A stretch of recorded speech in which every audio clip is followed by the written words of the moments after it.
Et lali-ho et bienvenue sur Plava Station. Vous vous êtes déjà demandé ce que ça ferait si, au lieu de répondre sèchement à une agression, vous preniez sur vous? Vous êtes déjà mis dans une situation où après une agression, vous tendez l'autre joue? Ouais, moi non plus, mais en général, c'est un coup de tête, on n'en parle plus. Mais aujourd'hui, on va essayer de s'en approcher dans cette run de Breath of Fire 3. BoF 3, mon dieu que c'est moche comme abréviation, est un JRPG de Capcom. La série s'est finie sur le 6, en épisode mobile, et c'est très triste car c'est vraiment une pièce maîtresse de l'âge d'or du JRPG, se plaçant très souvent dans le top 3 des RPG de cœur des joueurs ces années-là d'ailleurs. Et nous, là, on va vivre littéralement dans... de la suite qui contre-attaque, hein, ne jamais attaquer et tendre l'autre joue pour ensuite foutre des coups de boule dans les valseuses. Et on va découvrir ensemble, peut-on battre Breath of Fire 3 sans attaquer? Bon ok, c'est un peu vague, alors on va établir les règles. 1. Pas le droit d'attaquer. Jusque là, ok.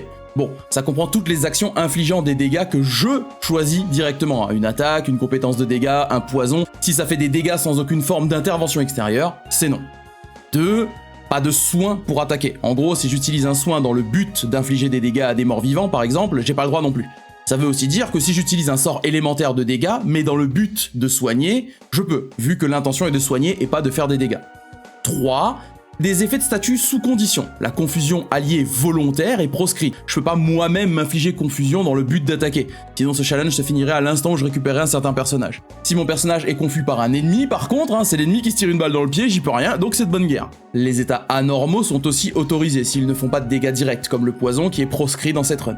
Je vais dans cette vidéo survoler l'histoire, pour ne pas spoil ce qu'ils voudraient découvrir. Ça reste un RPG, donc vous aurez les points phares de ce qui se passe à peu près sans plus. Je m'attarderai pas aussi sur les combats aléatoires. Vous vous doutez que dans une run où je peux pas attaquer, c'est pas très intéressant, hein.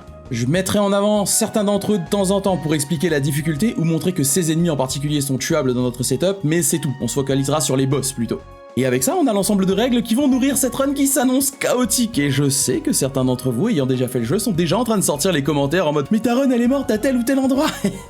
Mais je vous en prie, n'hésitez pas à me dire, hein, vous voulez voir la run mourir, ou vous pensez que la run va mourir en tout cas, hein, pour voir si c'est des vrais connaisseurs qui parlent, ou si seulement si vous voulez dire coucou, vous pouvez aussi, hein. D'ailleurs, pour les coucous, n'oubliez pas, hein, la chaîne survit grâce à vous, les soyeux. Alors on s'abonne, on aide dans les commentaires sur les réseaux sociaux et le Discord, on soutient financièrement sur Tipeee, si le cœur vous en dit, comme les plus soyeux, ici présents. D'ailleurs, pour ceux qui me suivent depuis longtemps sur FF14, j'ai un message spécial à votre attention à la fin de cette vidéo, donc on se retrouve là-bas. Enfin, regardez la vidéo d'abord, on se retrouve là-bas après, quoi. 2 ans plus de fioritures au début de notre challenge. C'était tout naze, on se retrouvera ensemble pour discuter d'une meilleure accroche à la vidéo, ok? Notre aventure débute dans les mines d'Erg, où l'exploitation minière n'a pas du tout atteint un stade critique, hein, où faire péter des gros blocs semblables à de l'ambre avec non pas de l'ADN à l'intérieur, mais littéralement des êtres vivants n'est pas du tout un problème, hein, un peu comme si John Hammond avait décidé d'utiliser la méthode Michael Bay. Bref, notre protagoniste étant protégé par le scénario survit et pète littéralement le feu. Et sur ce, notre challenge peut commencer. Pas d'attaque disponible, hein, je le rappelle, on va se contenter de regarder ce qui se passe et découvrir ainsi notre principale source de dégâts, les contres, ou venger, en bon français des années 90. Oh! Ok, bon bah ça va pas être si difficile alors, hein. Une petite virée dans les mines pour expliquer à chaud le fond de notre pensée non agressive à nos assaillants, jusqu'à ce qu'on ait cru que ça allait bien se passer. Mise en cage, départ en train, séquence de coups de roue pour ce tigre là, et finir le cul nu à se faire renifler derrière par des chiens de campagne. Heureusement que notre ami chat là, Ray, passait dans le coin et décida de nous emporter chez lui malgré la famine. Après, transporter un gars trouvé à poil dans la forêt avec sa queue dans sa cabane, c'est pas vraiment le meilleur scénario pour nous, j'imagine. Rencontre du troisième type, rêve, cheveux mauves, robe de chambre, pieds nus et hop, nous voilà au contrôle de notre personnage. Passage par le lac des larmes, parce que lui a vu la gueule de ce qui nous attend et nous fournit gracieusement des petits objets de soins gratuits. Et quand on arrive en ville, c'est plutôt les passants qui nous font fuir, hein, et on est des voleurs, tout ça, parce qu'ils aiment pas les chats, on pique des vêtements parce qu'il faut pas déconner, chasser des monstres avec une robe de chambre ça va 5 minutes, et on décide d'aller se faire la main sur la route principale pour, dirons-nous, optimiser notre pécule. Et enfin, le jeu se permet de nous interrompre avec un combat. Bon, il y a déjà pas de lance-flamme, et du coup beaucoup moins de fun, hein, on va dire. Mais cela nous donne un aperçu de la misère dans laquelle je me suis lancé. Pas d'attaque directe infligeant des dégâts, mais directement un des outils capitaux de la run, Influence, dont je vous parlerai de l'utilité en temps voulu, est apprise par Typo. Pour resituer un petit peu, Breath of Fire 3 propose un système de combat classique au tour par tour régi par l'agilité, à quelques notions près que l'on verra en temps utile dans le challenge. Il propose également d'observer les ennemis dans un système ressemblant au mage bleu de Final Fantasy, en nous permettant d'apprendre leurs techniques en utilisant un tour à les observer.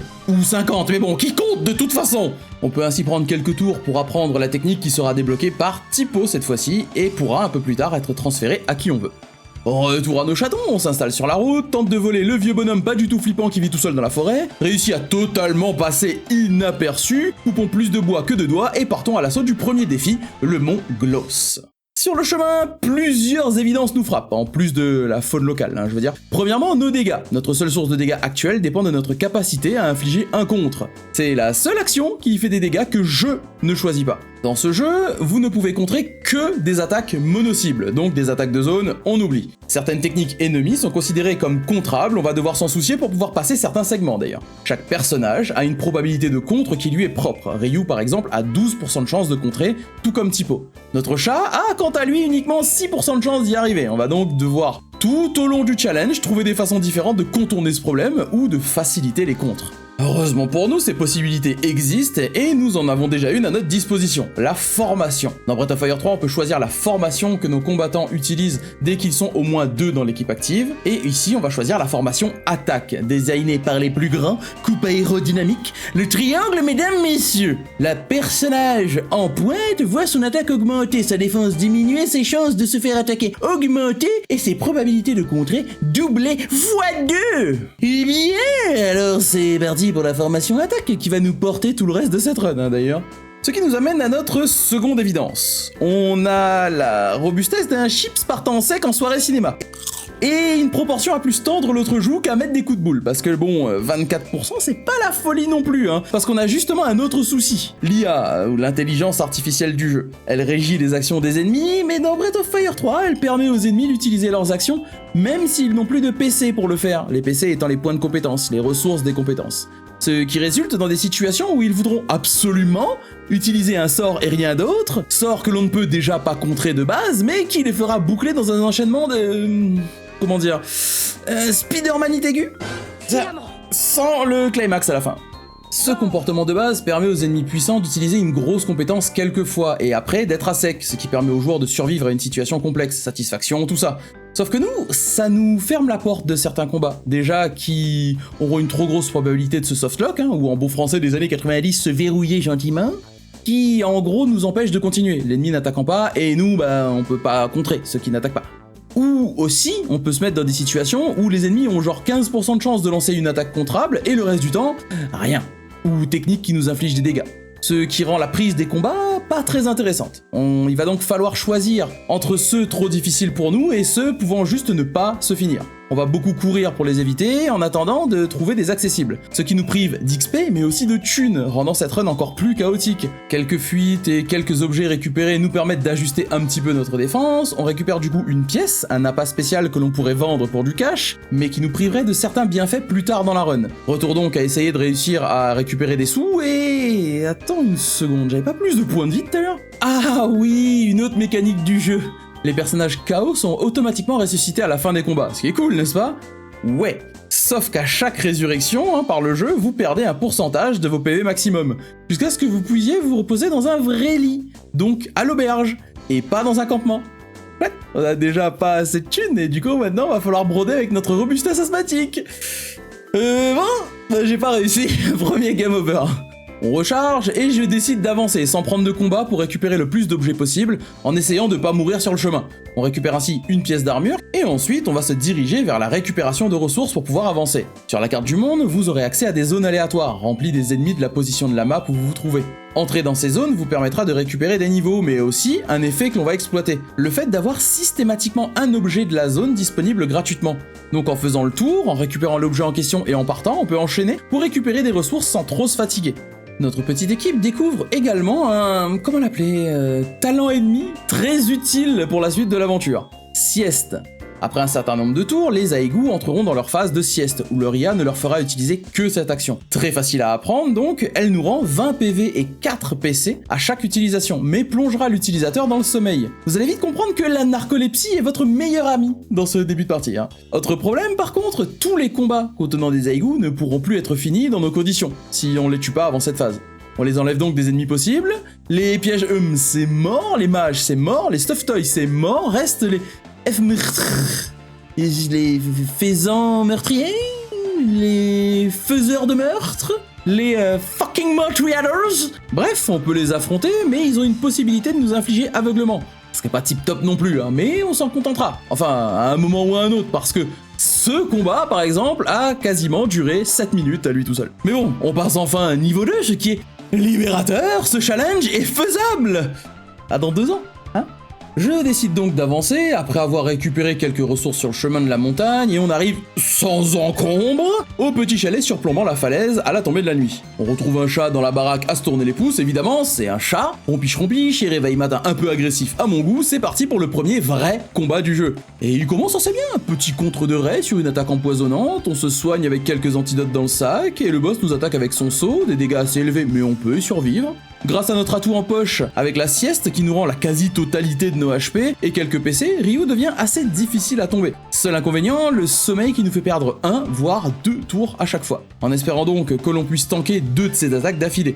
On va alors entrer dans une frénésie narcoleptique de compétition pour s'endormir entre chaque attaque quasiment, ce qui n'est pas une très bonne idée en soi vu que Ryu possède un sort de soin, bien que coûtant des PC, il a l'avantage de lui ne pas faire perdre de tours. Quelques attaques et empoisonnements, dont un contré par Typo, décidément l'aléatoire, se passe plusieurs tours de rien et me vient une idée.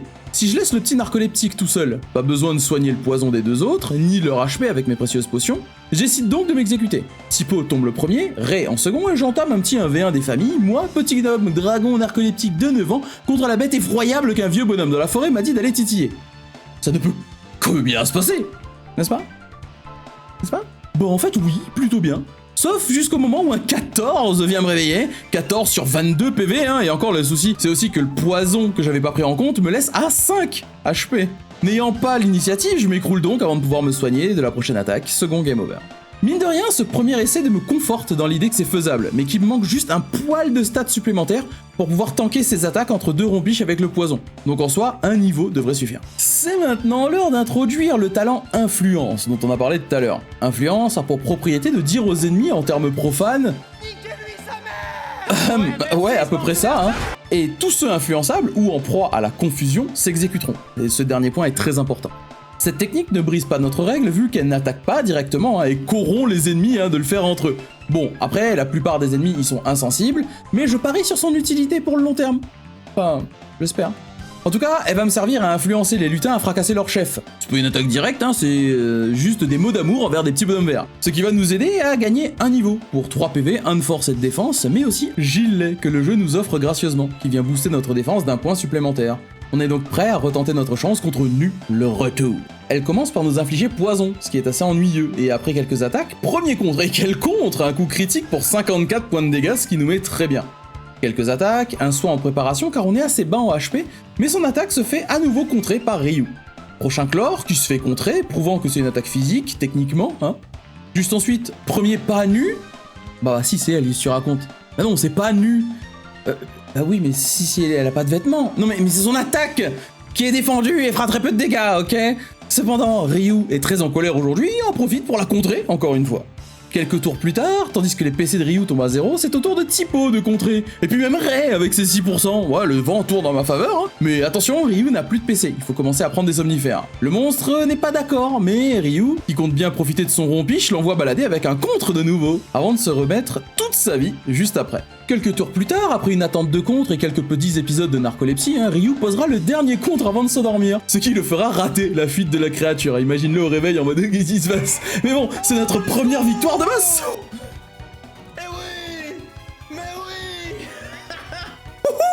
Plus que 6548 ou quelque chose comme ça. Enfin, et encore, on n'a pas vraiment gagné pour le moment. Mais on a accès à un point de sauvegarde et une cabane de soins gratuits, alors on va pouvoir avancer. Une nouvelle zone s'ouvre à nous, une caverne remplie de monstres et de trésors en tout genre, et notamment des zombies, qui démarrent le combat confus, et seront donc vulnérables à l'influence. On va mettre ça à profit pour gratter un peu d'XP. On récupère 500 zéniths, un talisman qui va servir probablement à faire un peu d'argent à la revente si nécessaire, et on passe un niveau grâce au gentil toutou, ce qui nous permet d'apprendre Antidote sur Ryu, nous permettant ainsi de ne plus craindre le poison. Petite sauvegarde, et je considère qu'on est paré pour tenter le boss. On suit les traces, on fait flic-floc dans l'eau, on s'essuie les cheveux comme des beaux gosses, enfin presque, et c'est parti pour la revanche. Et d'entrée, on voit que les dégâts de nu sont un peu plus élevés, mais on voit que la chance ne nous a pas encore quittés avec ce contre de bienvenue. Quelques attaques sur Ray, puis un chlore sur Ryu qui se fera contrer, bien, on avance. Je décide de soigner le poison subi un peu plus tôt, puis d'envoyer une sieste rapidement pour récupérer des PC. Et le petit montant de PV perdu est wouhou. Oh, calme-toi, respire, tout va bien. 2 PV, c'est 1 PV de trop, ok? La sieste part, on est bien, tout va bien. Ok, étant donné que Monsieur Narcoleptique ne peut pas jouer, je décide d'utiliser une larme avec Ray pour éviter les frayeurs et remonter Ryu le plus possible. Se passeront ensuite plusieurs tours sans rien, où je subirai les assauts du boss. Étant donné la situation précaire, je décide de laisser mourir Tikpo. J'aurai certainement pas besoin de l'expérience du combat sur lui pour la suite, n'est-ce pas? N'est-ce pas?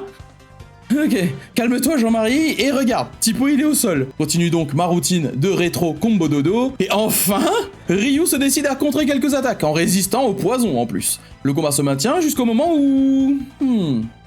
Oh, certainement pas un problème, hein, le boss, ça veut dire qu'on va réussir à gagner bientôt, ouais, Ouais, petite attaque, je décide de soigner pour maintenir mes PV au plus haut, vraiment au hasard, hein. Et je le fais bien, car Nu sort le taser et nous met du 220 volts dans la tronche, hein, pour 15 et 16 PV sur les 2 membres de la team. Heureusement que je suis soigné, hein, parce que bon, maintenant le souci c'est de survivre à la prochaine attaque tout en maintenant ma vie restante. Mon cœur s'arrête lors du prochain tour, quand je vois à nouveau écrit « Secousse » sur l'écran. This is fine. Mais heureusement, une mécanique salvatrice vient à mon secours, le manque de PC. Comme je vous l'ai expliqué plus tôt, les ennemis qui utilisent des techniques consomment eux aussi des PC. Lorsqu'ils sont à court, ils tentent quand même de l'utiliser en vain, ce qui vous économise des tours, ce qui crée des problèmes sur certains ennemis qui ne voudraient faire que des sorts, mais bon, dans ce cas-là, ça ne peut que nous aider, car une seconde secousse nous aurait certainement tués tous les deux. Je me remets donc mes PV en forme avant de continuer sur la même routine, mais en plus simple, car le boss va perdre des tours de temps en temps à utiliser secousse en vain, me permettant de maintenir en HP, mais de loulou là. Enfin, jusqu'au moment où Ray décide de tanker avec le front et fera connaissance avec les Pikmin sur le sol. C'est donc un 1v1 à partir de maintenant. Mais grâce à l'expérience d'avant, je sais que même avec ses plus hauts rolls de dégâts, je ne devrais pas pouvoir mourir. Surtout si elle continue à perdre des tours avec secousse. C'est donc après quelques échanges, un coup de grâce de Ryu après une esquive agile de Caribou Zélé qui mettra fin au combat 95 d'XP et 2 niveaux pour notre jeune ami, 8 PV, 3 de force, 4 de défense, ouais, pas mal hein, c'est français.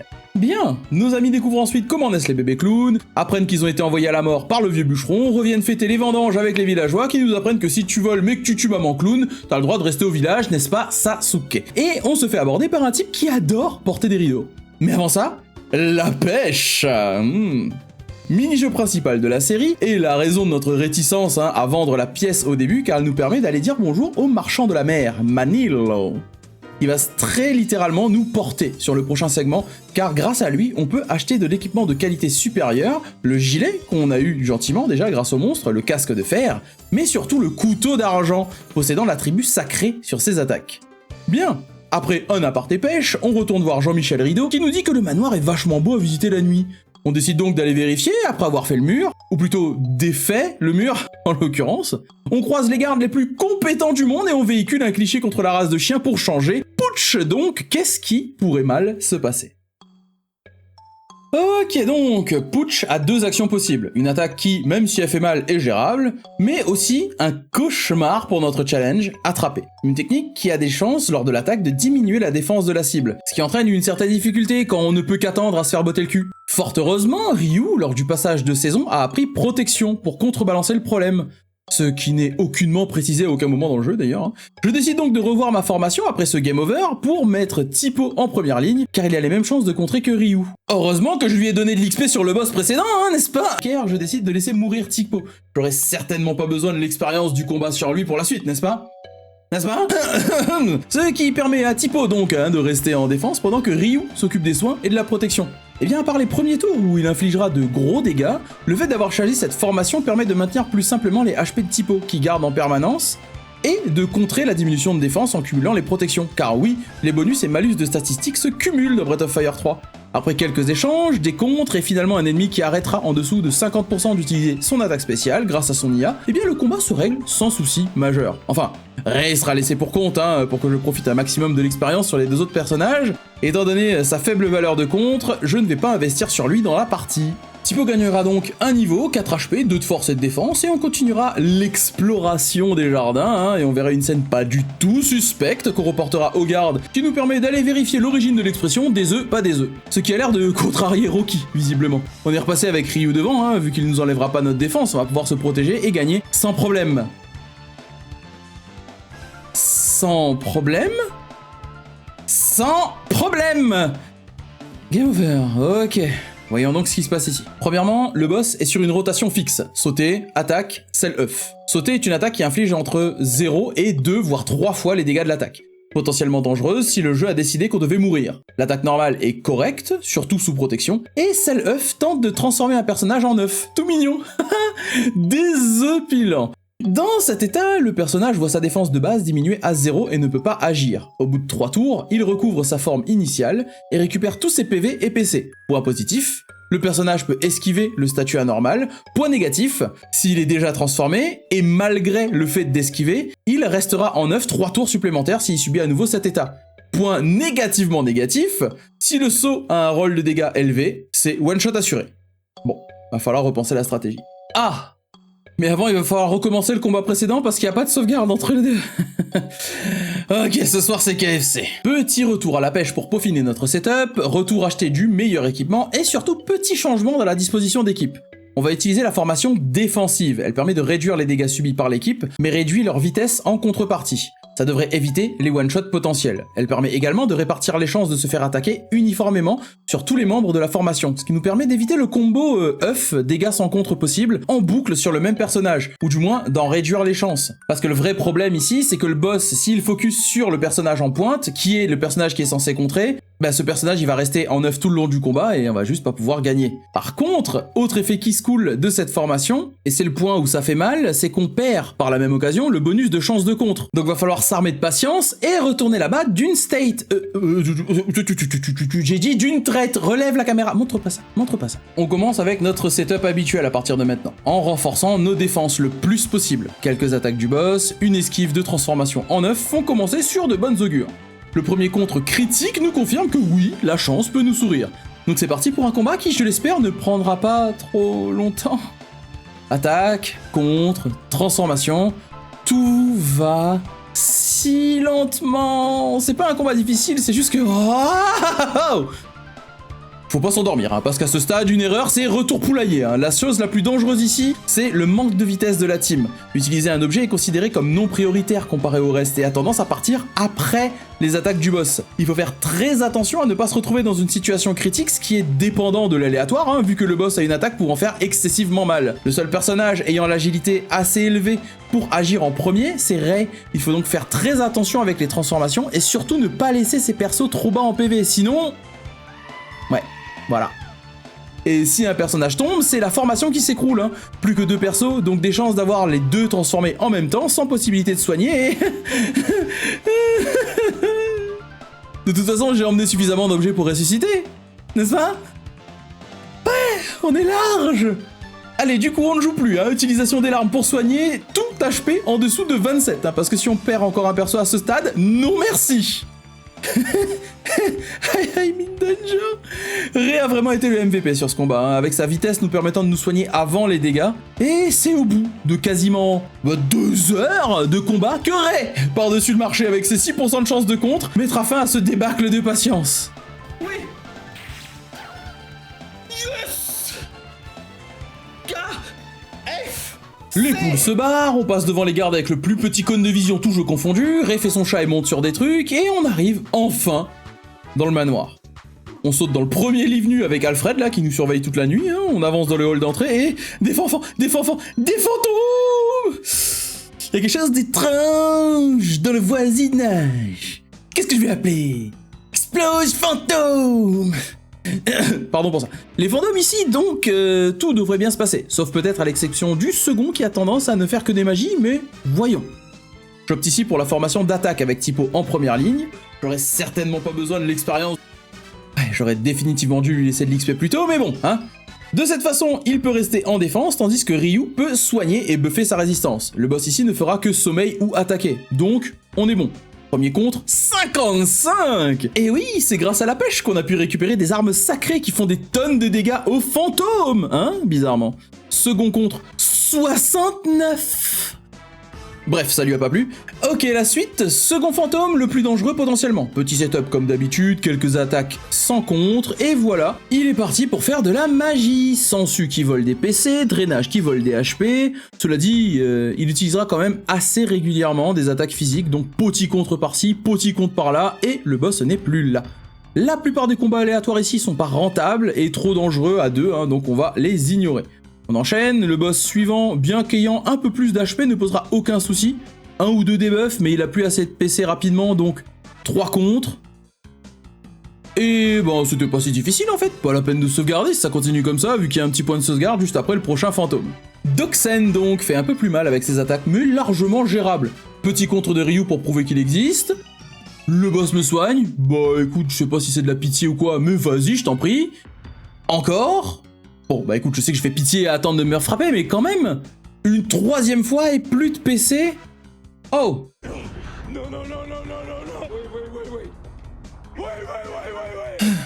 Bon, comme j'ai dit tout à l'heure, la Spider-Manite aiguë, ouais.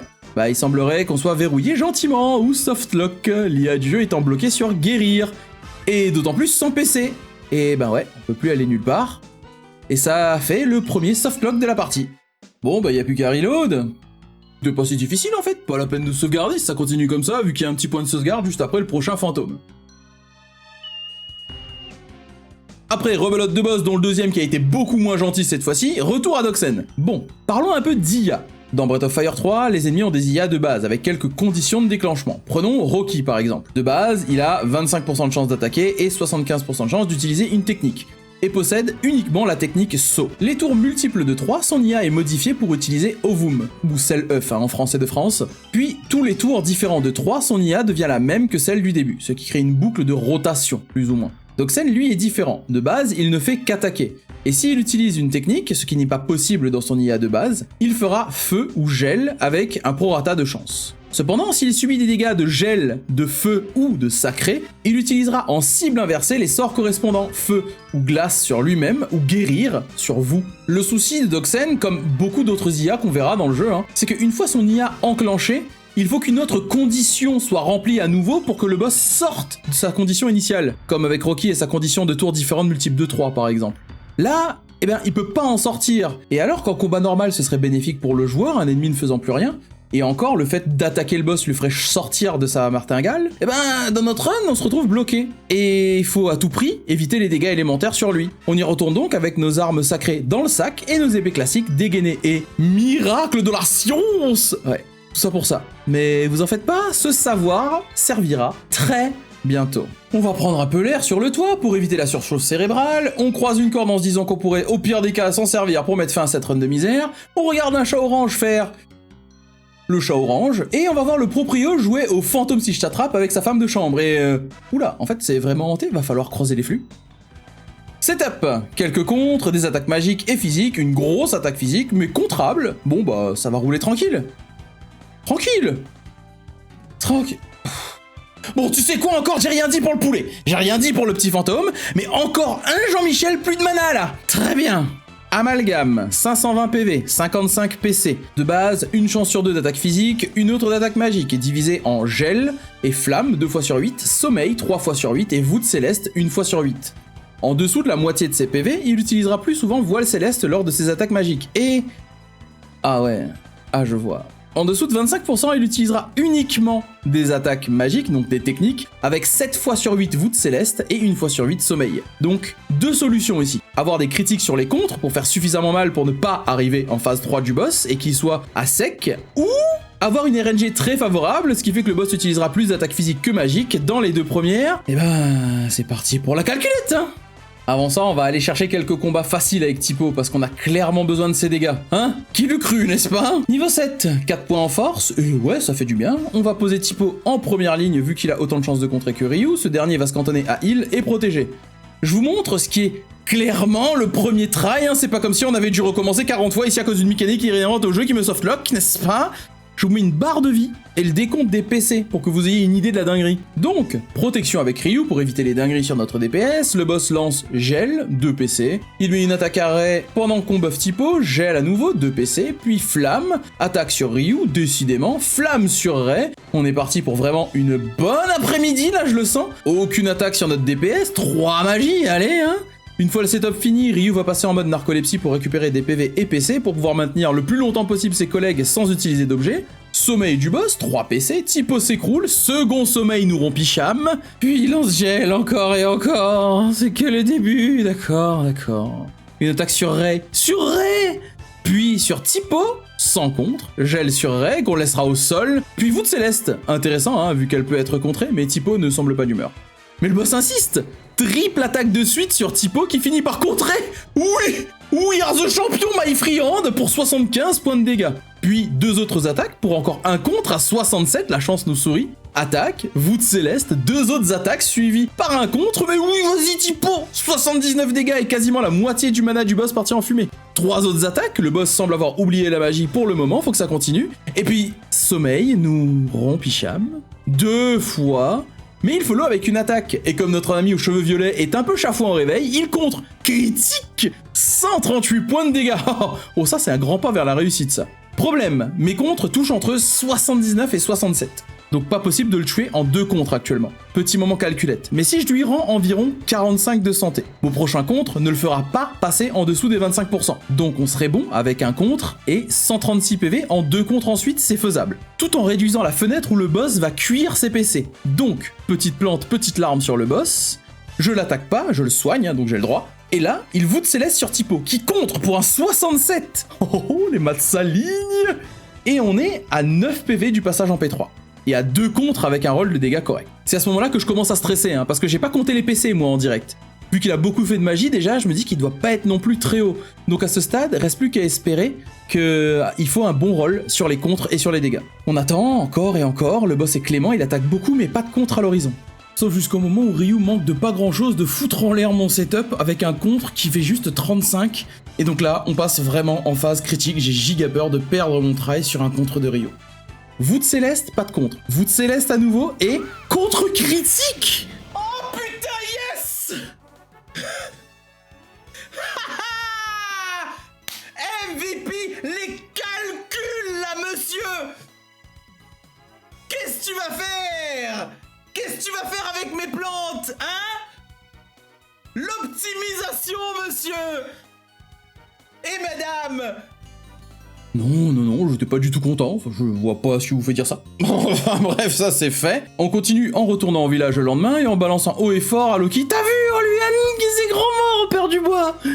Il nous dit de la fermer et on cause à une vache, on fait un petit barbecue et on s'aperçoit que c'était pas du bœuf mais du cheval, merci Findus. On place notre petit contre parce qu'à un moment, faut savoir poser ses boulettes de viande sur la table, mais visiblement poser ses boulettes c'est pas très bien pour au resto, alors on se prend un coup de taser et hop, plus de cheval. On remplit nos stocks de larmes, mais cette fois-ci on peut pas s'en servir pour se soigner, on demande à un vieux monsieur dans les bois de nous prendre comme apprenti et on part au village pour les derniers préparatifs avant le grand voyage. Petit détour en montagne, on récupère une amulette qui sera très utile tout au long de la run car elle protège de l'état aveuglé. Et comme le petit garçon apeuré qu'on est, hein, on fuit ce combat-là, celui-là aussi, et on croise un cheval. Encore. On découvre que l'acupuncture, ça prend pas du jour au lendemain, qu'en fait on est un dragon et que visiblement c'est rare et ça vaut cher, on est parti pour du trafic d'animaux, j'imagine. Vor, capitale royale, du pain, des pigeons, des princesses naïves et du trafic d'enfants, visiblement tout va bien. Apparemment, on a le droit de latter des princesses dans ce royaume, on a aussi le droit de péter des portes en se lattant la tronche dessus, donc j'imagine que ça s'équilibre, et on débloque la fonctionnalité de la licence, la transformation en dragon.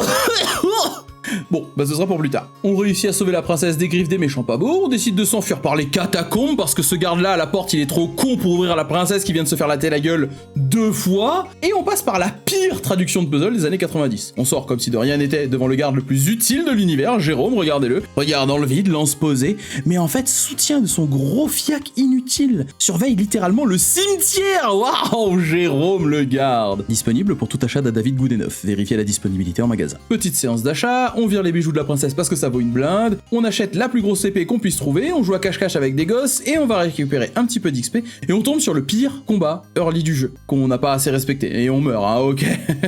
On prend de l'XP, j'ai dit, donc niveau 9, avec l'enseignement de Bunyan, on va cruellement en avoir besoin. Grâce à la thune récupérée, on achète un petit Sandalvi qui augmente aussi notre résistance aux états anormaux, petit rapt d'enfant en plein jour, petit échappé avec le mec le plus sobre de l'univers, le maître Just, blocage par le scénario, session de pêche pour récupérer le plus d'armes possible pour débloquer un maître dont l'utilité sera révélée en temps voulu, petit trek à la carrière où on va absolument tout esquiver pour voir toute l'étendue du terme carriériste, coup de slash dans le cuisseau, la pire partie de chat perché du monde et un téléphérique plus loin, la liberté. Ryu va apprendre fuite contre cet ennemi, ou last resort en anglais, qui permet de convertir sa défense native en attaque. Très dangereux, mais très puissant pour faire des dégâts. Ça va nous servir dans la suite de cette run, mais il va falloir pouvoir le setup pour l'utiliser sans se faire éclater la tronche. Les enfants découvrent ensuite que dévaler une montagne, ça rappe le cucu, on découvre de l'ADN de dragon dans des cristaux. J'aimerais bien garder la monétisation de la vidéo, merci. Petite session de pêche pour récupérer de bons équipements, mini-jeu de c'est mort pour récupérer un très bon objet mine 2, la bague gel qui permet d'absorber les attaques de... gel, faut suivre un peu hein. Ici, aucun combat ne sera pris, ils sont tous faisables mais beaucoup trop dangereux. On est cruellement underlevel et leurs attaques sont des attaques de zone la plupart du temps qui font très mal, donc on va vraiment éviter. On découvre donc une tour tout à fait normale avec des gens pas du tout dangereux. Je suis pilote Momo Best perso by the way, je veux rien savoir. Des bandits nous recherchent, on s'enfuit en fusée, sans ouvrir le toit, bien joué les nazes, on fuit vers le café le plus proche, et on apprend que les routes sont encore bloquées par les grévistes et on décide de tuer le temps en allant planter des choux.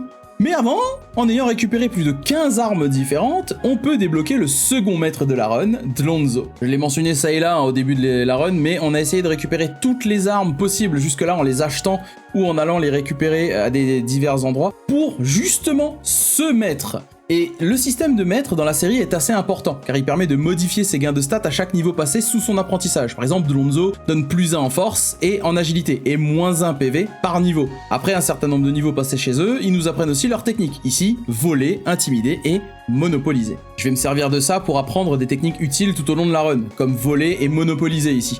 Mais aussi pour setup mes personnages. Pour le moment, Ryu est en tutorat chez Bunyan, pour augmenter sa force, défense et PV, en sacrifiant son intelligence... pour ça je parle comme ça, et j'ai péché. Parce que je vais avoir besoin durant tout le début d'un Ryu suffisamment costaud pour tanker et faire des dégâts sans craindre le one shot. On va partir sur Momo et Nina pour Dlonzo, juste pour la vitesse et les techniques. On se rend ensuite à l'usine où Nina explique ce qu'est un mutant à Ryu et direction la décharge pour s'occuper d'un problème d'OGM. Sur le chemin, on passe pas du tout à 2 doigts d'un game over, et on va profiter de l'exploration ici pour engranger un peu d'XP, parce qu'on est très bas en termes de niveau, et aussi pour apprendre le plus vite possible les techniques de Dlonzo. Ça tombe bien, ici on a quelques ennemis qui ne font qu'attaquer, alors Ryu passe au niveau 10 et apprend Rajeunir, un soin intermédiaire. La petite équipe se dirige donc maintenant vers le prochain boss, l'OGM en chef. Et bien que ce combat soit tout à fait gérable, des attaques qui font mal mais qui sont tankables, des états anormaux, poison et sommeil c'est ok, mais vous avez remarqué un petit souci ?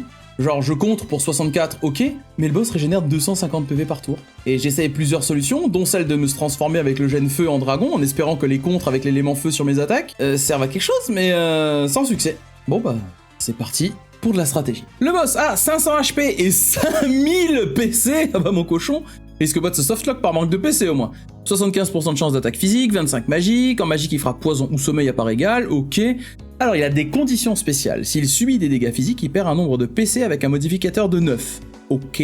En dessous d'un quart de ses PC, il perd sa régénération et a plus de chances de faire des attaques spéciales. Il a un second modificateur, celui que vous utilisez d'habitude sur ce combat, c'est sa faiblesse au feu, qui cumule son modificateur pour ajouter des dégâts au PC. C'est que donc, théoriquement, même sans arme de feu à disposition, hormis pour Momo qui a littéralement 0% de chance de contre, c'est possible de l'affaiblir suffisamment, que ce soit en dégâts infligés ou son nombre d'utilisations de compétences, pour qu'il passe en phase de non-régénération. Bah, y a plus qu'à. Allez. Bon, setup habituel, protection, heal, mais cette fois-ci, on va jeter dans la marmite un petit ginseng pour augmenter les dégâts du soyeux Ryu. On garde les Sandalvi sur les persos pour qu'ils aient moins de chances de prendre le poison et le sommeil. Nina utilise repos qu'elle a appris dans la décharge, la petite version de sieste mais sans l'inconvénient de tomber en sommeil. Momo utilise la sieste pour heal et setup Ryu, et on est parti. Les attaques du boss sont ridicules à ce stade et ça va très vite devenir un combat d'endurance. Il faut essayer au maximum d'économiser les PC et les objets pour pas se retrouver à sec. J'essaie d'utiliser fuite sur Ryu pour augmenter ses dégâts, Faudra que je fasse attention à ses PV, cela dit, il va prendre bien plus cher du boss. Cela dit, quand on voit le 191 qu'il lui colle en contre, c'est plutôt pas mal. Le souci ici, c'est l'ordre des tours. Ryu est lent, car il a pas d'agilité encore, dû à ses maîtres. Mais il a des armes très lourdes aussi. Momo est limite, et Nina est assez rapide, il faut juste faire attention aux siestes de Momo pour pas qu'elle soit endormie au moment où il faudrait heal, alors je décide de swap un peu mon setup après un autre très gros contre de Ryu. Je décide d'équiper la bague gel sur Ryu. Pourquoi, me direz-vous? Le boss n'a pas d'attaque de gel? Ben, pour soigner, pardi. Nina a le sort gel, qui est utilisé sur Ryu dans le but de soigner, est acceptable selon mes règles. Nina peut donc utiliser ses PC pour remonter un peu Ryu, quand un gros soin n'est pas nécessaire. Par exemple ici, un petit 14 lui permet de rester au-dessus du potentiel combo létaux du boss, et ça permet aussi à Nina de rentabiliser ses PC regagnés avec son repos. Les contres s'enchaînent et on est sur la bonne voie, va juste falloir maintenir le cap pendant un long moment. A partir de là, je jongle entre les repos et les siestes, quelques plantes utilisées si nécessaire parce que Momo fait dodo ou que les HP de Ryu sont trop bas pour un gel, et on équilibre tout ça le plus possible pour rester le plus haut en ressources. Et contre, après contre, le seul vrai ennemi ici est le poison. Car j'ai pas beaucoup d'antidotes. Un poison sur Ryu pourrait créer un combo de poison plus sommeil qui m'empêcherait de le remonter suffisamment. Ici, je me contente de défendre avec Ryu, ce qui contre un peu les effets de fuite. Mais s'il ne défend pas l'attaque du boss, ça va faire très mal, facilement 80% de sa vie. Faut donc rester vigilant. J'utilise aussi les PC de Ryu quand il y a besoin de dissiper un poison, et que ses PV sont suffisamment hauts pour pas se faire one-shot. Ça me permet de dissiper, soigner et maximiser les ressources à lui aussi tout au long du combat. Encore 3 contres plus tard, j'utilise un copain poisson qui permet de dissiper tout le groupe du poison, mais je commence à être en rate d'antidote. Et après plus d'une dizaine de contres, il perd enfin sa régénération. Le vrai combat peut commencer. J'ai réussi jusque-là à maintenir les PC de Momo, et on va passer en rush ici. Étape 1, Nina, your job here is done. Étape 2, Momo? Oui, pourquoi tu dors, wesh? Bref, Momo va quasiment spam heal sur Ryu en attendant les contres. Ok, en voilà 2, avec ces nombres il en faut encore un de plus, allez on y croit. Faut surtout pas derp maintenant, ce serait con, n'est-ce pas? Je vais même utiliser ma nouvelle ressource secrète pour éviter les softlocks, le Black Porgy. Ce nouveau poisson permet de restituer 20 PC à la cible. Très bien pour moi dans ce cas. Momo pourra spam heal, mais aussi sur les ennemis pour leur rendre des PC en cas de besoin. Bon. À partir de là, j'en aurais plus jamais l'utilité dans la run, mais ça restait une option très solide dans mon esprit à ce moment-là, ok? Et enfin, après plus d'une heure et demie de combat... Let's go! Petit niveau 11 sur Momo, petit passage à la friteuse et on crée des onion rings et on accueille chaleureusement le Groot, le soyeux, le most valuable onion de la run... Peko! Bon là tout de suite vous vous dites que j'en fais des caisses, mais vous verrez que ce sera vraiment le MVP de la run. Alors, malheureusement il est niveau 1 pour le moment, mais je vous assure qu'il va tout casser par la suite, hein. Il faut cependant un peu de setup pour y arriver. D'ailleurs, en parlant de setup, il va falloir penser à préparer notre ami Ryu aussi.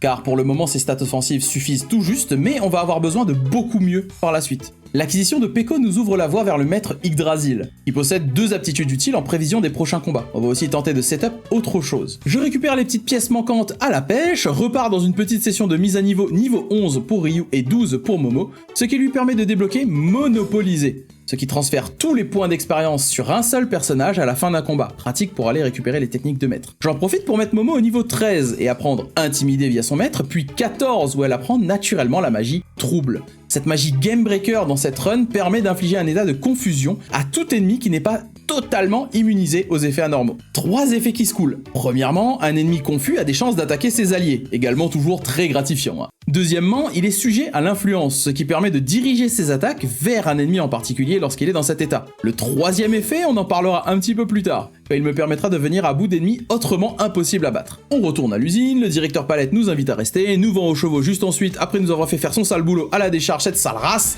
On va ensuite débuter le tournoi des chefs, pour lequel j'ai préparé la magie trouble de Momo, car je sais qu'on va avoir des problèmes ici. Mais visiblement elle va se faire XX puis XXX pendant qu'elle restera là, et c'est des chevaux Momo, hein. On va leur laisser l'oignon, hein, au pire ils lui feront quoi? Le pelé. Bref, tournoi des chefs. Première étape, une série de 1v1 Gare du Nord, au-dessus de la lave avec les PNJ les plus badass jamais écrits. Les Dodai. Regarde-moi ces chats dans la lave là, qui te tiennent à bout de bras là, mais quel turbo soyeux. Enfin bref, 3 ennemis, mais pour nous, un seul candidat viable, vu que c'est le seul à pouvoir contrer, Ryu. Premier ennemi, Claw, un revenant d'un ancien opus, tiens. On s'équipe rapidement de l'amulette ici, car il peut nous aveugler, ce qui serait très dommage, vu que notre seule source d'attaque est physique, Et on setup la défense. La protection à l'aveuglement est tout de suite efficace, qui nous permet d'ignorer cet état anormal infligé par œil implot. On peut donc maintenant l'enlever pour remettre de la défense, et un contre, puis deux. Tout se passe comme sur des roules... Ok, on va remettre la mulette, hein. Troisième contre, et on prend des doubles coups, son attaque la plus dangereuse à ce stade, car visiblement elle a envie de passer à travers mes protections, je sais pas trop pourquoi. Faut donc penser à se maintenir avec des plantes en anticipant, car on est le plus lent ici. Jusqu'au moment où, bah il est à sec. On suffit donc juste d'attendre tranquillement la fin du combat en se maintenant en vie. Cette fonctionnalité du jeu sert à quelque chose, en fin de compte. Comme ça, quand il veut utiliser ses techs dangereuses, il peut pas. Juste à atteindre ses attaques normales. Et voilà, première victoire. On enchaîne avec le prochain adversaire. Kawer. Enfin bref, il a son petit anorak et tout là. Enfin bref, c'est un mage, on va pas passer une bonne journée. Il a très peu de chances d'utiliser une attaque normale, mais il peut le faire. Il a aussi accès à toute une variété de sorts. L'anneau de gel va servir aussi grandement ici. Il a par contre accès à des sorts de buff, comme protection et vitesse, qui va ralentir d'autant plus le combat. Super. Nous, on se prépare en défense, ces attaques de gel sont absorbées, c'est cool. On doit donc faire attention à Flamme, mais surtout à Cyclone, qui fait très mal. Et c'est impossible à réduire non plus en termes de dégâts. Aussi, vu des chiffres, 2 cyclones d'affilée sans soin au milieu, et ben c'est la mort. Ça veut dire qu'il faut spam heal tous les tours. Même si c'est le plus 5 PV de l'alarme, c'est primordial pour ne pas se faire ouvrir en deux. Le problème c'est que ça va siphonner mon stock d'objets, mais bon, pas le choix ici. Alors après, malgré un contre, je me dis c'est très peu probable qu'il fasse 2 ou 3 cyclones d'affilée, et je décide d'utiliser l'accessoire de la princesse que j'ai gardé depuis un moment. Et oui, je l'ai fait exprès de dire que je l'avais vendu. Cet accessoire me permet, si je meurs, de me ranimer avec tous mes PV pendant un combat, au prix du sacrifice de l'objet. Avec cette sécurité, je vais pouvoir jouer sur la réserve avec mes objets de soins. Quand littéralement 3 tours plus tard, double cyclone. Ouais, bah j'aurais gagné 2 plantes contre un item qui vaut 1500 ennemis, hein. Ça valait le coup, hein. Surtout quand il m'en colle un 3ème après, le petit saligo. Bon bah mode full heal activé alors, hein, des petits contres par-ci par-là, mais j'apprends qu'il a un soin. Bah va falloir attendre qu'il soit à sec, et on va pouvoir se servir de cette fonctionnalité qui nous a posé problème sur les premiers boss à notre avantage, la strat tortue.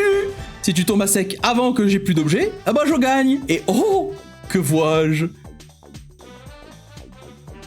Faut faire attention, cela dit, il a plus de PC pour rajeunir qui coûte 7 PC, mais peut encore tout à fait me double cyclone. Donc il faut rester prudent pour le moment. Gel, ok, donc il lui reste peut-être un cyclone encore, faut faire gaffe. Cyclone, oh, plus de réelle menace maintenant. J'enlève mon anneau de gel et... Ah, il avait encore assez pour un gel, bon, ok. Maintenant, on attend qu'il se décide à attaquer et que Ryu se décide à contrer, mais au moins, on risque plus de mourir. Et donc après 1, 2, 3, 4, 5 et 6 contres, avec le dernier en critique pour m'avoir fait poireauter aussi longtemps, le petit niveau avec plus 8 HP qui met bien, et on part pour le prochain combat, le loot rare, la bagrève, qui immunise le porteur au sommeil, très intéressant. Prochain combat donc contre Patrio, et là... Je suis pas serein. Je suis pas serein parce que certains ennemis dans Breath of Fire 3 ont des probabilités de coups critiques.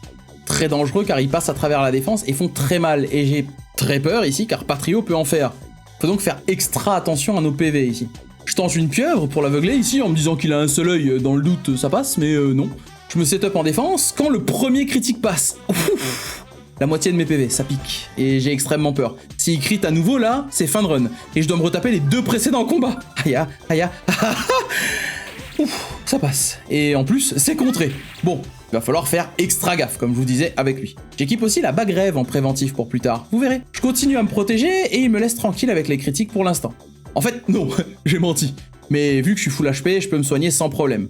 Ryu en profite même pour caler quelques contres sur l'enchaînement. C'est un point de vue positif, hein, vu qu'il ne fait littéralement que des attaques. Après, ces quelques contres, j'équipe mon perso de la bague gel également. Pourquoi? Parce qu'en dessous de la moitié de ses PV, Patrio commence à pouvoir utiliser l'attaque coup gel. Élément glace, probabilité de plonger l'adversaire dans le sommeil, d'où l'utilité du drop rare précédent. Il préfère m'attaquer, ce qui lui vaut encore 2 contres à la face, et finalement, coup gel, absorbé et immune au sommeil. J'ai peur de rien à ce stade. Après, même sans protection au sommeil, vu que ça me poserait full vie, j'aurais pas vraiment de problème dans tous les cas, à moins de subir 2 critiques d'affilée. Mais bon, c'est bien pratique. Du coup, un donné pour un rendu, des coups gel totalement protégés, et Patrio finit dans le grenier. Ouais, bon, ça rimait, et puis je sais pas ce qu'il m'a pris. Enfin bon bref, on peut sortir pour récupérer nos objets et sauvegarder, et on va pouvoir aller tâter la prochaine arène, le hall sans magie, où les magies sont proscrites, mais également les techniques infligeant des états anormaux. Pourquoi? Ta gueule, c'est magique. Allez, c'est parti pour Emitaille et ses golems. Royal? Bon, eh bien, début du combat. On se setup en défense... Non, on peut pas. Intimider? Non. Trouble? Ah non, c'est une magie en douille. Eh ben, fuite alors pour faire plus de dégâts. On peut pas se protéger, mais je suis sûr que ça va être ok. Ok. Ok. Ouais, bon, au moins les contres font très mal. Alors chose intéressante, hormis le petit garçon au sol là, c'est que les golems alternent entre attaque normale, qui fait mal, hein, vu que la fuite m'enlève ma défense, et souffle esprit, qui fait moins de dégâts mais passe à travers la défense. Que je sais pas. Donc en fait fait moins de dégâts. Enfin bon bref, va falloir faire gaffe, hein, il me reste que 4 objets de res quand même. Ah, bah Nina bébou. Enfin, on fait attention à se soigner comme il faut avant de réutiliser fuite sur Ryu. Mais enfin, bah laissez la petite fille tranquille. Elle se relève. Eh ben... Après, vu ce qu'elle prend dans la tronche depuis le début, j'imagine qu'elle a acquis une certaine sorte de résistance. Bon, elle a le sourire de sa grand-mère maintenant. Même nombre de dents et tout. Enfin bref. Ok, Momo, respire. This is fine, répète après moi. This is fine. Oh, ok, Ryu, répète après moi aussi. This is fine. Ok, Nina, à l'aide. Ryu, oh my god, call an ambulance. Appelez le SAMU. Bon, après des pérégrinations du haut grid, hein, ça va aller maintenant. On respire un grand coup, c'est parti. On sieste, on contre, on tient bon, et enfin un des deux morts. On respire. Et pendant qu'on massacre celui qui reste, vous avez pas remarqué un énorme problème dans ce combat pour notre challenge? Genre non? Aucun? Genre, y a pas un ennemi qui fait genre que dalle? Donc petit rappel, hein, s'il attaque pas, et je le tue comment, moi? Regarde-le, le pacifiste là, jouer du pipeau avec ses mains, il fait absolument que dalle! Le pire, c'est que si on regarde ses stats, il pourrait prendre la confusion de trouble, ou même la confusion de Flashos, une attaque qui inflige l'état confus. Si Nina l'utilise, elle fera probablement 0 dégâts avec. Mais, on peut pas utiliser Intimider. Donc peut-être que les techniques de statut non plus. Enfin, je m'avouerai pas vaincu si facilement, retournons planifier pendant que j'ajoute le softlock au compteur. Emitai donc, résistance au statut 5, donc 75%, ça veut dire que globalement, ça peut passer. Ok. Je peux pas utiliser Intimider, c'est considéré comme une magie, donc ma seule alternative, en tordant un petit peu les règles, ce serait d'utiliser une action de dégâts, mais qui frappe à 0. C'est un peu comme jeter une frite de piscine sur un CRS, ça fait pas de dégâts à l'aller, mais le retour par contre... Enfin bref, ça peut passer. Mais je l'ai pas apprise cette compétence dans la run, vu que ça faisait les dégâts. Bon, bah c'est parti pour retourner à Vor au début, avec Nina. Je charge une ancienne sauvegarde, vais apprendre Fleshos sur les morts vivants, et passons à la phase de test. Fleshos inflige confusion à une cible, jusque-là, tout fonctionne. Si je prends une cible qui dans son IA n'a pas d'attaque physique, comme cet ennemi, la Tonnerre par exemple, qui n'est pas codé pour attaquer, si je le rends confus, il attaque, avec l'animation de son sort, mais il attaque. Prometteur donc. J'ai essayé également d'utiliser Fleshos sur moi-même, mais le jeu ne le permet pas. Prenons maintenant un ennemi qui a la même défense qu'Emitai pour voir si on frappe bien à 0, histoire de pas perdre notre temps pour rien. Yes! L'attaque passe bien pour 0 de dégâts, vu que Nina n'a que 19 en force et l'ennemi 35 en défense. Cela dit, on a un gigantesque problème. Cet ennemi, vous voyez, il n'a que 2 de défense en statut, donc il devrait prendre les états anormaux 100% du temps. J'ai beau essayer, et rien n'y fait. Petit test avec d'autres états, histoire d'être sûr, et ouais, sa défense est bien la bonne, donc il y a un souci de taille. Si l'attaque censée infliger le statut ne fait pas de dégâts, elle ne l'inflige pas à l'ennemi non plus. Tristesse et désolation. Mais bon, on est lancé, autant aller jusqu'au bout du test. Alors, on se retape la tour, le mini-jeu de l'angoisse, on redécouvre au passage une utilisation de l'attaque élémentaire de Momo avec les bagues qui absorbent les éléments, on se refait sauter la tronche avec une fusée, reparlons à Jean-Michel Moustache, la décharge, tout ça pour retourner au tournoi et à Emitai. Je me suis dit que, au pire, si ça marche, je soignerai le boss pour le montant de dégâts infligés pour lui coller la confusion, pour que ça reste équilibré. Mais voici ce qui se passe quand la confusion prend enfin sur lui. Ouais, que dalle, nada, rien du tout at all. Donc, même si on peut effectivement le rendre confus, on peut pas le forcer à attaquer. J'ai même essayé de jouer avec la vitesse sur mes persos, vu qu'il est en défense, pour les forcer à agir avant lui, mais non, rien. Je me dis peut-être que si l'influence passe avant, il va pouvoir attaquer un personnage, mais non. Je pense qu'il est malheureusement temps d'accepter le fait que non, il est pas possible de vaincre Emitai sans l'attaquer directement. La seule façon de passer ça, ce serait de séquence break ce passage, ce qui serait une avancée dans le speedrun du jeu. La communauté avec laquelle j'ai pu poser la question, et même le numéro 1 de la scène, Zil le Soyeux, m'a répondu. J'y ai un peu réfléchi et je pense pas qu'il y ait moyen de vaincre Emitai sans utiliser de technique infligeant de dégâts. Et franchement, si lui le dit, ayant poncé le jeu comme jamais, bah je le crois. Je compte donc, officiellement, un fail à cette run. Mais on va pas arrêter le challenge pour autant. Voyons jusqu'où on peut pousser cette run, let's go! Allez, après quelques baffes bien méritées, vu la tentative de scam du magicien là, on enchaîne avec un monsieur badass mauvais oeil tout ça dans un final épique. Lumière, moteur, baston! Ouais, bah désolé hein. Monsieur Gare ici présent décide de nous libérer de la petite voiture. Je veux dire des 2 chevaux. Et nous dit de nous retrouver à l'est, à la tour de l'ange. On passe donc le pont qui était clos à cause de bandits et du scénario, et... entourage! Baston! Prochain boss, et premier boss sérieux de la run en temps normal, ouais, parce que pour nous les hostilités ont commencé entre le premier et le deuxième boss. Tout d'abord, les tyrans. Combo dangereux, un rapide, un mage, le troisième fait juste mal. On se setup en défense et on va utiliser une pieuvre en combat, infligeant cécité aux ennemis. On va aussi rapidement, en plus de la protection, caler un silence avec Momo. Pourquoi ? Bah parce que le petit magicien du fond là nous arrache la face et on peut pas le contrer, alors autant enlever ses méchants dégâts tout de suite. D'autant plus que Nina a pas apprécié le précédent. Elle prend cher la pauvre, comme dans chacune de mes parties. Cela dit, on va enfin pouvoir mettre à profit le niveau 14 de Momo et le trouble, appris pour le hall sans magie, en forçant un seul ennemi sans cécité à fracasser ses potes. Oula, petit coup de surin dans le dos là, meilleur souvenir de ta dernière journée de taf, hein, j'ai pas raison. Bref, on continue les confusions pendant que Gandalf, muet derrière là, parle à son chapeau. On ressuscite Nina, on met des influences pour que le mage se fasse tuer rapidement, parce que sinon faudra attendre qu'il se décide à attaquer, et la cupidité va encore me poser problème. Je décide d'utiliser fuite pour booster mes dégâts, en perdant ma défense, mais non seulement Nina va se faire ouvrir en deux, mais Ryu aussi. Mais bon, au moins, il tue le principal ennui. Mais c'est évidemment le seul tour où Jean-Michel Gandalf en vient aussi aux mains là derrière, ce qui me met dans une situation très précaire. J'ai 4 ammoniaques, mes objets de résurrection. Mais Momo agit généralement après le singe, donc après une attaque. Faut donc absolument que le mage n'attaque pas, ou attaque Momo, tandis que le singe rate, ou attaque Momo, en seulement 4 essais. Raté, et... Ouf, il attaque Momo. On peut soigner. Plus que 2 objets de raise. Le tour d'après, Ryu en a assez des singeries et finit le tyran. Il ne reste plus alors que le mage. Plusieurs solutions, dont une est d'attendre patiemment qu'il attaque. Mais j'ai choisi l'option B. Celle de la confusion pour boum boum. Confusion, attaque, bisous, au revoir. C'est un combat de plus à notre ceinture de victoire. Mais c'est pas fini. Gar vient border ses muscles encore une fois et se force dans l'équipe. On s'engage dans un combat pour récupérer notre liberté, mais aussi pour venger nos amis. C'est le combat contre... Ultraman ? Ah non, Stallion, pardon. Premier tour, je rate l'apprentissage de barrière, ce qui me coûtera 10 000 zéniths plus tard. Yay. Je mets Gar en première ligne, car il a autant d'attaques que Ryu, et il a plus de chances de contrer. Je sais que je n'utiliserai pas fuite sur ce combat car c'est beaucoup trop risqué et Stallion ouvre directement avec son attaque signature, attaque maximale. Gros AOE physique, il semblerait qu'il va causer beaucoup de tracas, entre 45 et 35 dégâts sur tout le monde. Bon, plus qu'un objet de...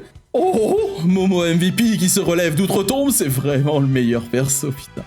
Imaginez, je vais devoir tanker ça pendant tout le combat, en attendant qu'il daigne faire une attaque simple, car c'est la seule attaque de son kit où je peux contrer. Sachant qu'en phase 1, jusque 50% du boss, il n'utilise que 25% du temps cette attaque. Il l'utilisera plus souvent entre 50% et 25% de ses HP, pour ensuite réduire sa fréquence en dessous de 25% avec une forte chance de me mettre des attaques maximales. Je vais devoir mieux gérer les PV de Momo, parce que sinon c'est le décès assuré, parce que les attaques magiques du boss font très mal. Tour suivant, une attaque sur Gar, instantanément punie. Continue à setup la défense et wow, une attaque maximale, encore. C'est rare en phase 1, mais je m'étais préparé, full PV, donc pas de soucis. Suivi de secousse, et... tout va bien.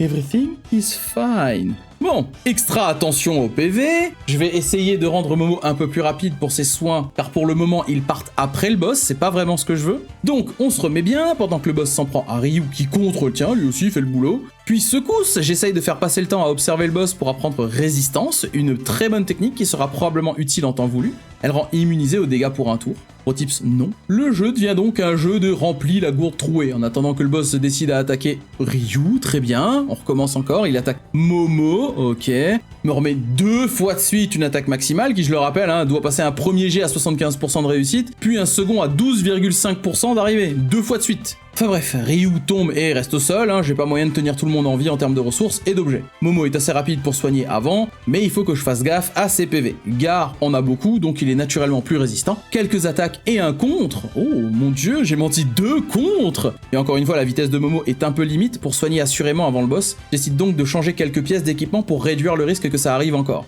Encore un contre, juste après, je décide aussi d'utiliser Ginseng sur Gar, pour augmenter sa force et essayer de faire en sorte que le combat dure moins longtemps. Parce que niveau objet, ça va être extrêmement compliqué. Un contre encore et 44 plantes restantes, allez, on y croit. 2 contres assez rapprochés, pendant que Momo utilise des siestes pour maintenir ses PV et ses PC, la bague rêve du tournoi ici me sauve pas mal, me permettant de l'utiliser sans passer en somnolence. Et donc, de maintenir beaucoup plus simplement mes ressources. Je me demande comment ça se serait passé sans, tiens.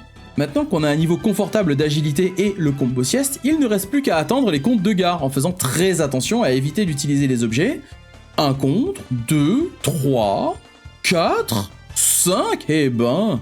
Avec autant de dégâts, je pense qu'on est vers la phase 3, hein, où il a plus de chances d'utiliser son attaque maximale. 1, 2, 3, eh ben, mon cochon, enfin mon cheval, j'ai essayé tant bien que mal de tenir, mais Momo tombe, et ça sent la fin de partie.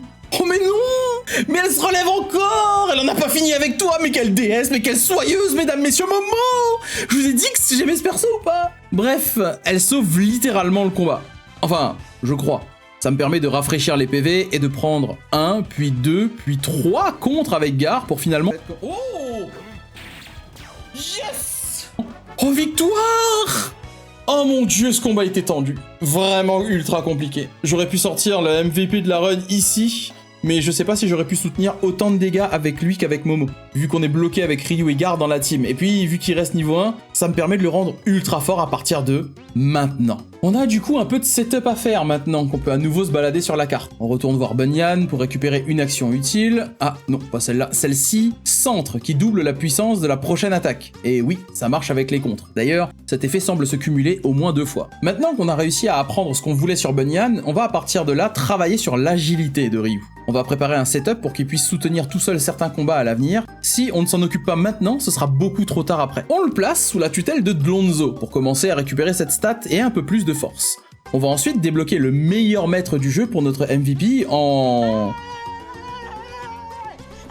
une quarantaine de combats. Et puis on débloque Fall, plus 4 PV, plus 1 force, plus 3 défense par niveau, et en contrepartie on perd de l'agilité et de l'intelligence. On va pas du tout en avoir besoin sur le perso, on met donc à poil Gar et Nina, même si dit comme ça paraît un peu cringe, et on prépare du coup son kit, avec centre, fuite et monopolisé. On récupère influence et repos sur Ryu, résistance étant à sa place, on met Peko chez Livid, enfin Fall du coup en anglais, et il n'en bougera pas jusqu'à la fin. Je profite d'être de retour à Vor pour récupérer la pierre de Midas qui m'avait échappé un peu plus tôt à cause de mon manque de thunes, et de ma nécessité d'avoir des armes pour débloquer de Lonzo. On va se faire payer le kebab chez le roi tranquille, avant de reprendre la route. Pendant ce temps-là, la princesse s'ennuie, fait du base jump sans parachute, s'échappe du château au lieu d'aller rassurer tout le monde, ce qui reviendra certainement pas nous mordre le cul plus tard, et bref, notre petite troupe est prête pour avancer vers la prochaine région. À partir de là, je dois mettre notre ami Peko à niveau.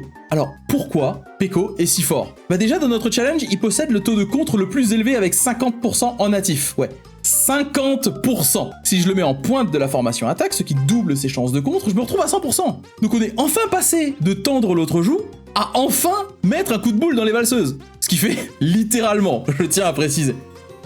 C'est aussi à peu près à ce moment que j'apprends qu'observer un ennemi fait passer vos chances de contre à 0 durant un tour. Je suis sûr que ça servira à rien de le savoir, mais bon. Je mets donc notre joyeux petit oignon à niveau, et même si niveau 2 ça a pas l'air dingo, le niveau 5 me laisse sans voix. Il a pris 3 niveaux là, donc en moyenne 11 PV, 3 PC, 4 de force et 6 de défense par niveau. Ouais, c'est pas mal, ouais.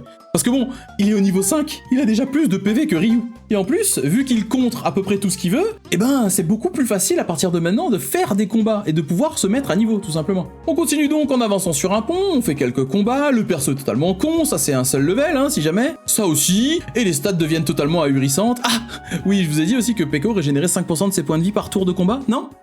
Bah c'est fait maintenant. On apprend également l'action qui sert à rien sur Peko, mais qui va nous sauver les fesses plus tard. Contre-attaque. On discutera de son fonctionnement en temps voulu, mais je suis heureux de l'avoir apprise maintenant. On place nos actions sur les bons persos, on est bon pour aller au port, Bébou aime Bébounette, gros bébé pas content, Bébou doit apprendre à se battre pour conquérir femelle, moi primate montrer force, apaise together strong, on entraîne donc Bébou. Nouveau mini-jeu de l'enfance, l'entraînement de Bed. Avec Peko, c'est vraiment un jeu d'enfant. Je protège Bed pour qu'il évite le one-shot, et voilà, il attaque, je compte, je heal, rebelote pendant 5 à 6 soirs, pas du tout en anticipant et en prenant un fail sur le combat d'après parce que j'ai pas assez attendu, bref, on prend des stats, on voit la Bébou contre gros bébé dans l'arène, si gros bébé met un critique, il passe un tour à ne pas observer, et on pourra glisser un petit soin ou une petite protection. Attention si votre perso est trop lent à ne pas mettre la protec après le tour de gros bébé, sinon c'est retour bercail et on réessaie. Bon, je vous passe les détails, bagarre Bébou gagné, Bébounette contente, lui offrir nous opportunité de faire son travail, le phare. Avec notre nouvel ami, on va dire que les monstres qui attaquent physiquement, aka 90% des monstres, ne font pas le poids. Et je peux enfin faire des combats normalement.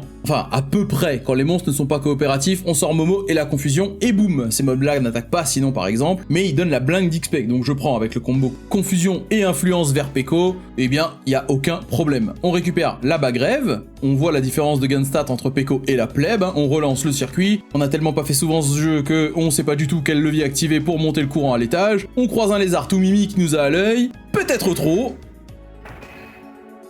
Et boss fight. Ce boss a plusieurs actions qui jouent en notre faveur. Premièrement, hypnotiser, qui rend un personnage confus. On peut contrer avec influence. C'est pas moi qui ai décidé de rendre mon perso confus, hein. Petit setup avec cette fois-ci des nouveautés. Fuite et centre sur Peko pour décupler ses dégâts. D'ailleurs, la perte de défense est bien moins dramatique quand le personnage a littéralement 2 fois les HP des autres membres de sa team. Je colle le boss une petite cécité parce que je peux, et puis littéralement... Non, parce que si lui, il est aveugle... Bon, on va pas se mentir, il va pas servir à grand chose. Enfin bref, ça aussi, ça augmente son XP, mine de. Le boss a une attaque physique de groupe, ce qui m'arrange pas, vu qu'elle peut pas être contrée. Il utilise tous les 3 tours rayon, une attaque physique mono-cible, donc contrable. Chaque contre est suivi de centre pour réappliquer la puissance, et puis il roule comme ça sur le combat. À ce stade, y a pas grand chose qui peut... Ouais... Ok. Bah, mauvais timing de confusion, si, peut-être. Elle s'est pas relevée là d'ailleurs, vu la tarte qu'elle s'est prise.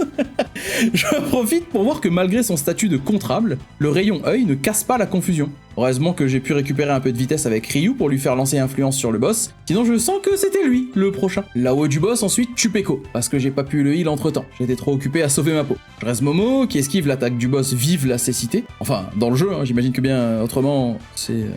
dans ta vie en général, ça doit pas être pratique, quoi, pour les chaussettes, voiture, la télé. Bref. Momo Chad qui se permet de heal, res Peko, resetup, et... C'est mal, ça.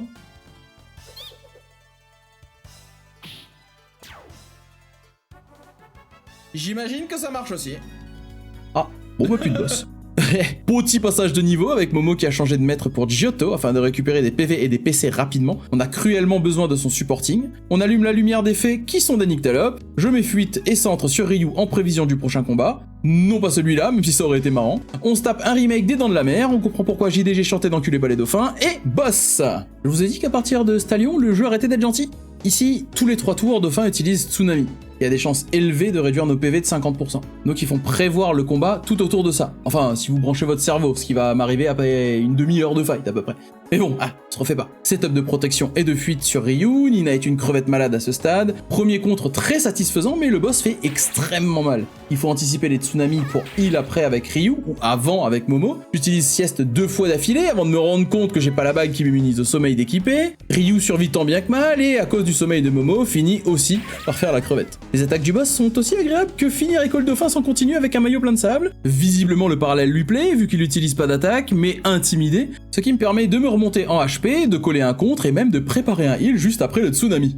Bon, il s'agirait de se réveiller là, petit montage rapide, resetup défensif, le boss est assez gentil là, et hop hop, petit contre, res Nina parce que j'ai besoin qu'elle prenne de l'XP rapidement avec son nouveau maître Yggdrasil, j'utilise une perche pour soigner tout le monde, encore un beau contre, le soin de Momo décide de passer après l'action du boss alors qu'elle est plus rapide que lui, du coup Ryu est KO, petit res qui passe avant le tsunami, comme quoi savoir compter jusqu'à 3 ça sert dans une vie d'adulte, et avant même d'avoir pu resetup Ryu, il met un terme au combat. Bon, voilà, ta gueule, on en parle plus.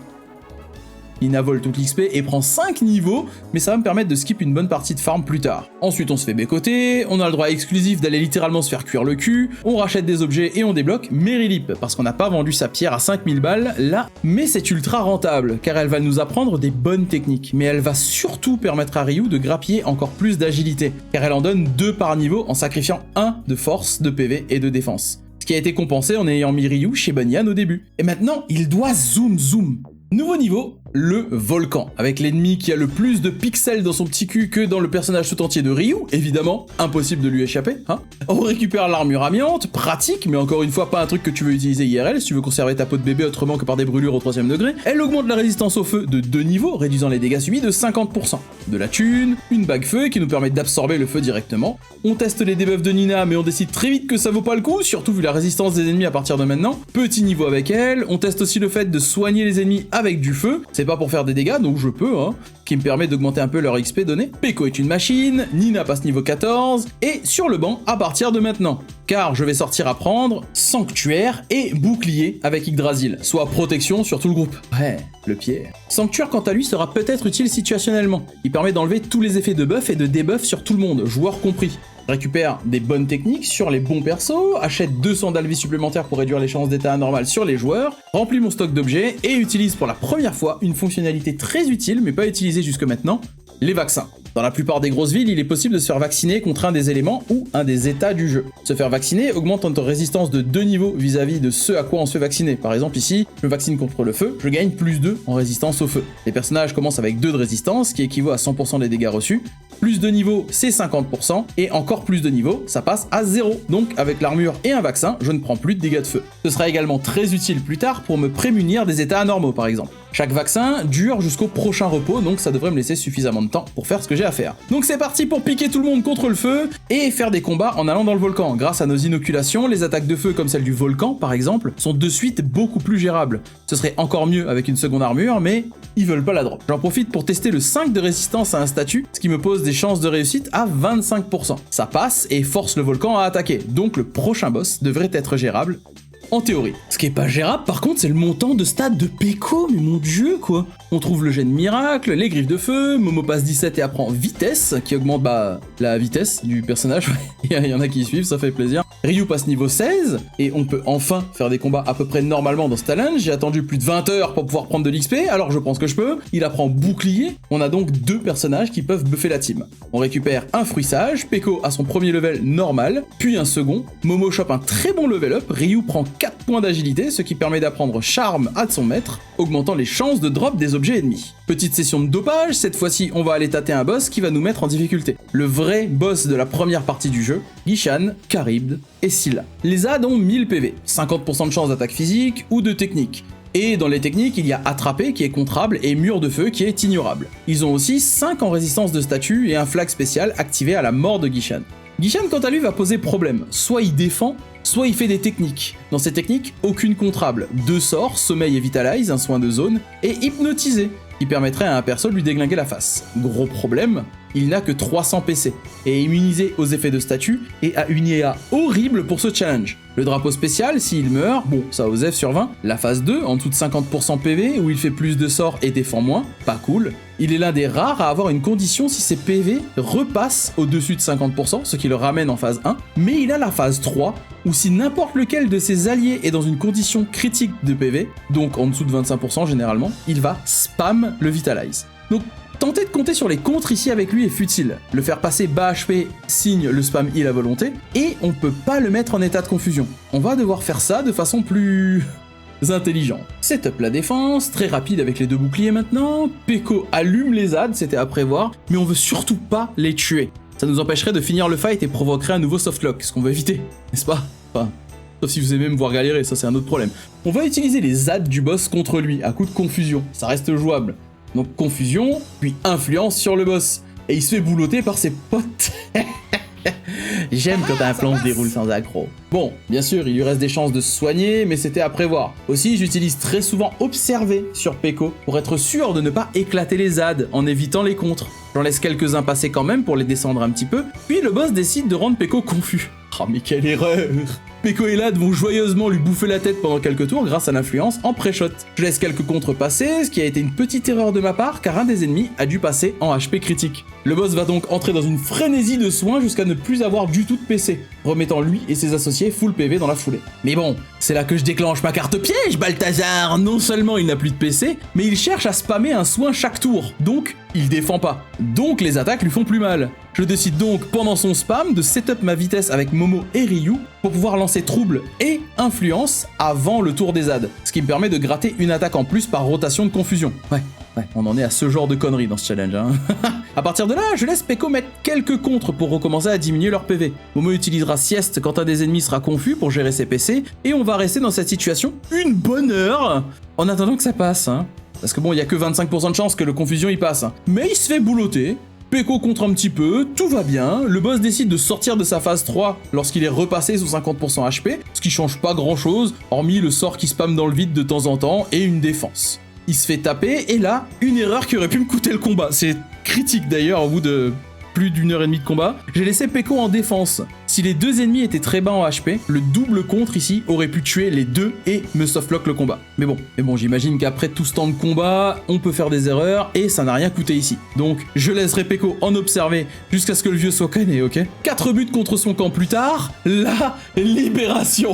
Guishan tombe enfin sous les coups des assauts de son meilleur ami Scylla. Oh non, trahison, disgrâce. Anyway, on libère la puissance de Peko, on attend que Lad veuille bien arrêter sa dépression d'avoir tué son meilleur ami et veuille bien nous attaquer, jusqu'enfin, voilà. Couche panier. On sent le type totalement serein de sortir du volcan là, faites pas attention, ça va passer. On arrive enfin à l'Urkanois. En passant par la boutique, ici, on a accès à divers équipements un peu meilleurs que les précédents. On peut acheter une épée pas si chère qui fait des dégâts de feu, mais je vois absolument pas l'utilité d'en acheter une maintenant, sachant qu'on ne pourra absolument pas pouvoir jouer autour de cet élément plus tard. N'est-ce pas? On fait un petit tour à Villordure, on a accès à une arme avec 82 de force qui coûte pas si cher non. Combien? Petite session de pêche et 56 heures plus tard, on la prend parce que bon, c'est pas comme si on n'en avait pas besoin. En plus, ça fait des dégâts électriques. Vous allez voir que les dégâts élémentaires dans le jeu, ça rigole absolument pas. On retourne à Tapadurk pour avancer la quête et pousser des gros cailloux avec nos gros biscottos. On se tape une discussion avec Monsieur Muscle sur la futilité de la vie, tellement dépressif qu'il veut plus nous quitter pour le moment. On va à la Tour de l'Ange en roulant sur absolument tous les ennemis car ils les attaquent tous. On pète des cailloux parce qu'on est tellement badass. On se retrouve au fond de la tour à croire qu'ils ont pas compris le concept de tour. Mais enfin bon. Tête à tête avec Monsieur Muscle. Bah là, je saurais pas dire, mais c'est possible que ce combat soit scripté. J'ai beau me renforcer, il tape toujours aussi fort, j'ai un taux de contre absolument absurde, ou la chance est juste de mon côté. Peut-être, ça peut arriver. J'ai à peine le temps d'utiliser ma botte secrète, que je vous garde pour le prochain épisode, qu'il est déjà au sol à contempler les cailloux. On se découvre le potentiel de l'Empereur Dragon, et on subit l'un des ASMR YoungBoyPant.mp3 les plus cringe du jeu vidéo. Et là, tout de suite maintenant, j'en suis déjà à 26 pages de texte, donc cette vidéo est déjà bien trop longue. Je vous propose de continuer l'aventure avec moi plus tard sur la chaîne. Le challenge est toujours en cours au moment où j'écris ces lignes, il reste donc plein de choses à voir pour la suite, dont un petit setup sur Ryu qui va porter ses fruits, je vous le garantis. Je vous dis donc, à la prochaine. Si vous avez aimé, pas aimé, dormi devant, dites-moi en commentaire. Hein. Si vous voulez proposer d'autres challenges, n'hésitez surtout pas non plus à me le dire en commentaire ou sur le Discord. Tous les liens sont dans la description, je prends tout en considération. Et j'ai déjà l'idée du prochain challenge pour le moment. N'hésitez surtout pas à me soutenir sur Tipeee, et je pense peut-être ouvrir un Patreon pour la suite. C'est grâce à vous que la chaîne, et moi surtout, avons survécu jusque-là, alors merci encore à vous tous. Si vous êtes anglais et que vous voulez que je traduise cette vidéo, n'hésitez pas. Oh wait, attends, faut que je le dise en anglais. If you're English and you want me to translate this video, bah, don't hesitate to tell me. T'as vu, super accent anglish, tout ça là. En vrai, j'avais peur de me lancer dans les challenge runs, j'avais toujours eu envie d'en faire, mais j'ai toujours eu un petit peu peur, en vrai, pour continuer. Cela dit, faire ce challenge m'a vraiment plu jusque-là. Il y a vraiment beaucoup de choses qui m'intéressent et j'espère pouvoir vous partager ça dans ces vidéos et la suite qui vont arriver, j'espère, très bientôt. Et pour la team qui me suit depuis FF14, les viewers qui sont là depuis très longtemps, je vous ai fait un résumé sur le Discord de toutes les pérégrinations, je vous ai fait également un petit post, mais je vous le dis ici pour ceux qui ne l'ont pas vu. Ma vie IRL a basculé salement à cause de problèmes avec France Travail. Mon entreprise a été créée, c'est donc officiel, Plavastation est réel, mais au prix d'un trop perçu. J'ai eu des tonnes de conseils, mais malheureusement aucun d'entre eux n'a eu de prise sur eux et sur moi non plus. Je suis resté 4 mois sans revenus. Après mon arrêt brutal en avril, j'ai pas pu m'en sortir. La seule aide que j'ai eue, c'est la vôtre. Vous qui soutenez inconditionnellement avec les subs, les Twitch et le Tipeee. Donc ces 4 mois ont été vraiment difficiles pour moi et j'ai tapé une sale dépression de laquelle j'ai encore du mal à me remettre et depuis j'ai pas réussi à relancer FF. Le trop-plein, je sais pas, à cause de l'IRL, à cause du bordel sur FF, à cause du fait que je venais sur le jeu mais j'avais l'impression que c'était un travail, sachant que j'étais pas soutenu par autrement que vous, c'est-à-dire que je pouvais pas subvenir à mes besoins, je pouvais pas me permettre d'en vivre en fait comme j'aurais aimé. Donc du coup, sachant que en plus de ça, ça m'avait enfermé dans un cycle de créateurs de contenu FF, c'est-à-dire que même les autres marques entre guillemets me considèrent comme créateur de contenu FF.